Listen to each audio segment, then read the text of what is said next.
So, you know the struggle of trying to plug in like a basic 6-foot HDMI cable behind your living room TV, right?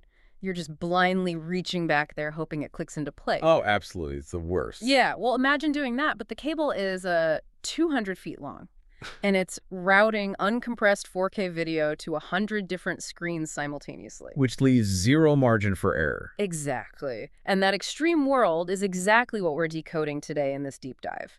We've got our hands on this massive commercial AV equipment overview from HDTV Supply, Right. and we're using just one specific item, a 60-meter DVIGear Active Optical Cable, as our map, to explore the hidden infrastructure of mega sports bars and government war rooms. Because it really is a massive leap from the consumer tech we're all used to. I mean, when you're running a signal across a sprawling commercial complex, a standard copper wire just fails. Right, because copper uses electrical signals which lose power over distance, right? Exactly, due to resistance. Mm-hmm. So this specific cable we're looking at, the DVIGear Active Optical Cable, uses fiber optics instead.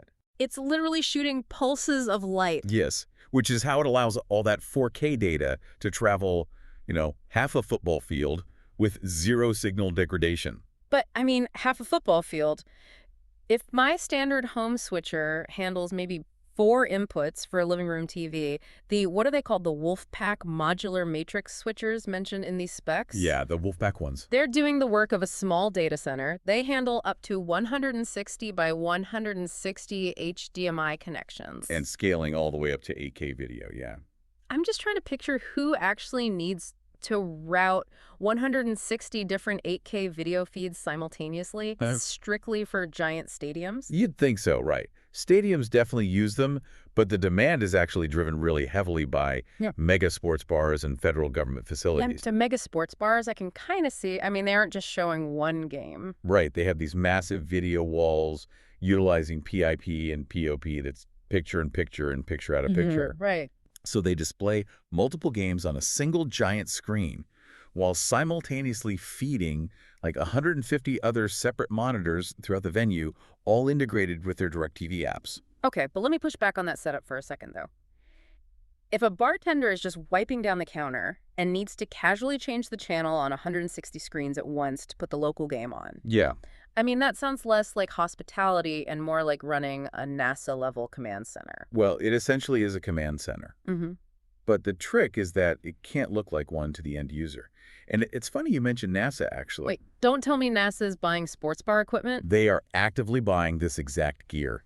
This catalog overview includes entire sections for TAA-approved products. Oh, wow. Meaning they are federally vetted, highly secure components manufactured in approved countries, so they won't compromise a government network. HDTV Supply even specifically supplies the NASA's CUP program for federal purchasing. Wait, so the exact same underlying tech powering a sports star's DirecTV integration is routing secure data for federal agencies? Fundamentally, yes. Yeah. Because to manage that insane data load, they have to use AV over IP, instead of just sending a raw video signal down a dedicated wire. The video is converted into data packets, right? Kind of like how internet traffic works. Exactly. Using complex dual TCP/IP controls to route everything precisely. But taking an AV system and turning it into a complex data network, I mean, nobody's just plugging this in and guessing their way through it. Definitely not. It's less like hooking up a TV and more like becoming an air traffic controller. Someone has to teach the installation team how to route 160 planes simultaneously without them crashing into each other. Which is exactly why a massive chunk of this hardware ecosystem is actually dedicated to education. You can't just sell the physical matrix switcher. You have to provide the manuals, like really detailed manuals. Extensive how-to guides, yeah. The specs we're looking at detail everything from a high-level HDMI matrix switch buyer's guide to nuanced tutorials on adjusting displays with specific HDNet test patterns, down to basic refreshers on the fundamental differences between HDMI and DVI. The sheer scale of knowledge required is just as intense as the hardware itself. You start by looking at one, 60-meter optical cable, and suddenly you're plunged into this invisible backbone of the modern visual world. It really forces you to rethink what a video cable even is anymore, especially when data routing is doing all the heavy lifting. So I guess the next time you plug in a TV, ask yourself, as we move deeper into this world of AV over IP, where screens act more like computers on a network. Relying on LAN splitters and FTF addresses rather than traditional monitors. Exactly. Is the standard video cable becoming a relic of the past? I mean, are we just looking at highly specialized computer networks now?